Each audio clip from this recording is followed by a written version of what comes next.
Hi, my name's Josie. I'm a youth librarian at the City of West Torrens Hammer Centre Library.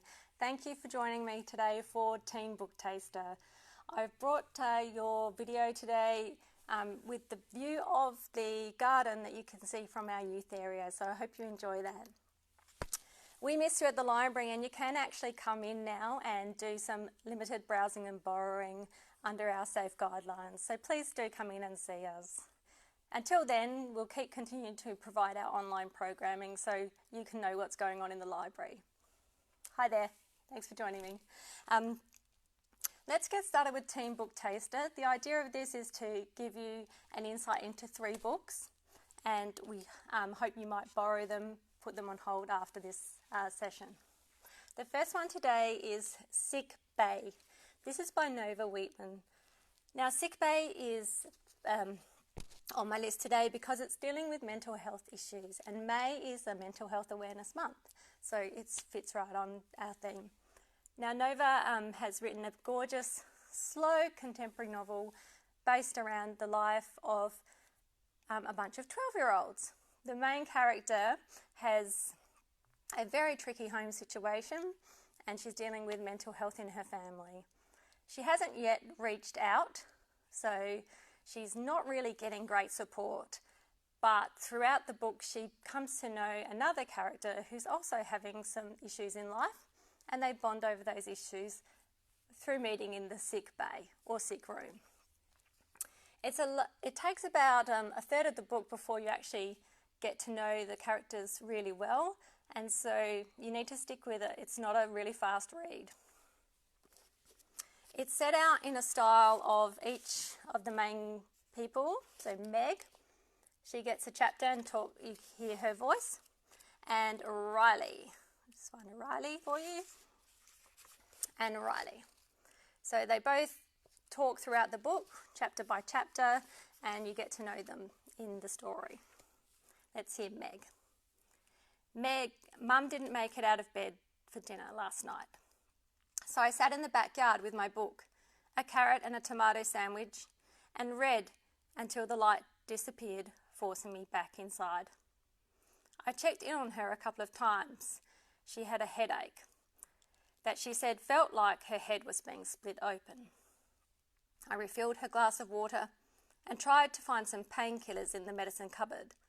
All I found was an old packet of Dad's heart medication tablets that he used to take every day to lower his cholesterol.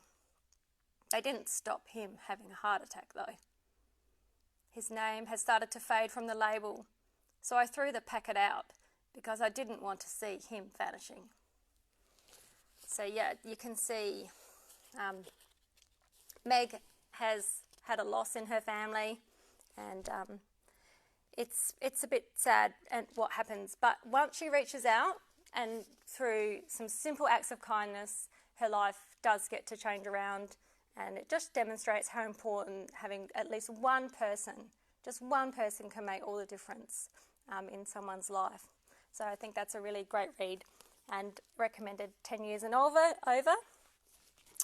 And thanks to Queensland University Press. For my main today, it's The Happiness Quest. This was on last year's Children's Book Council notable list for older readers. Again, another one where mental health is the main issue here being discussed.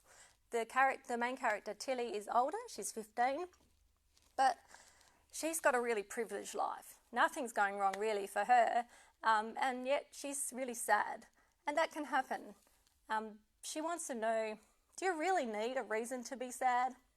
So there's a whole exploration of her going through her sadness, and she has a ton of support because she's reached out, but it's still quite a journey. And the Happiness Quest is a challenge set to her by her friend Gilbert. Let's have a bit of a look.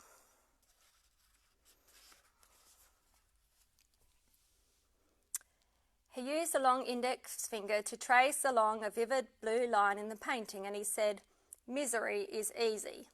Nothing much involved, just wallow. But happiness, that takes effort." "I don't understand," she told him. Gilbert returned to his chair. He said, "Tilly Bassett, you need to find out what happiness is. What is it for others? For you? Who achieves it? And how? Make that your quest." So that's why we've got the happiness quest. And I really enjoyed this book. It's quite a fast read, and it's all around her internal dialogue, and you get to know Tilly really well. And it's a really interesting one around mental health, whether or not it's okay to be sad sometimes for no reason at all, which I think it totally is, don't you?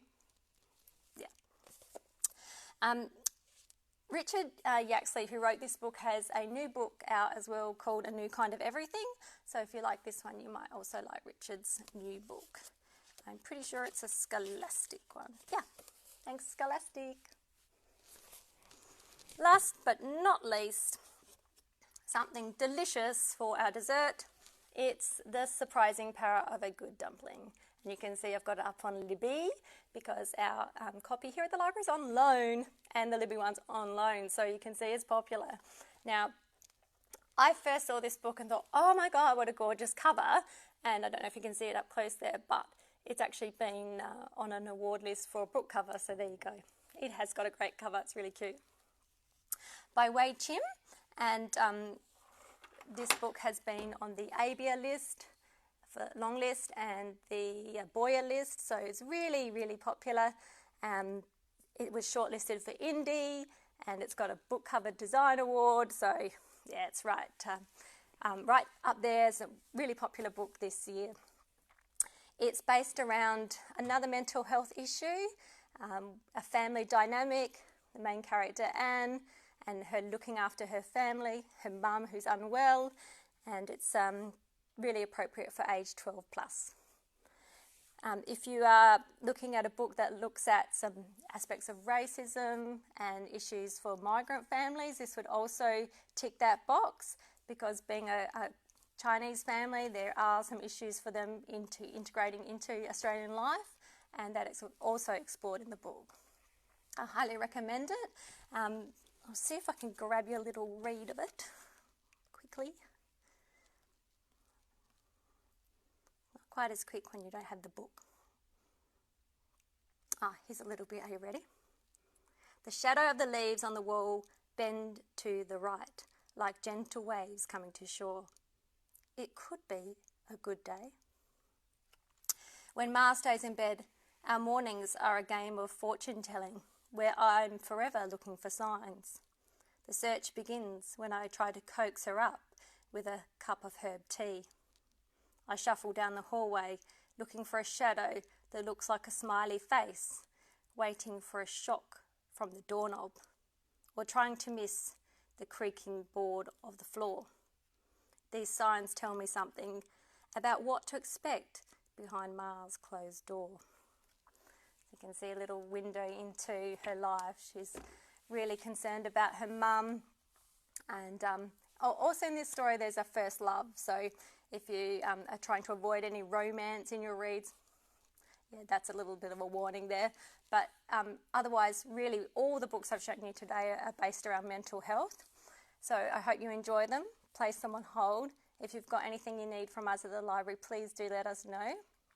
And we'll see you next time for Teen Book Taster.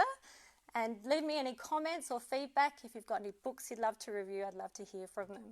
If you've enjoyed the show today, give me a big thumbs up, and I'll see you next time. Bye for now.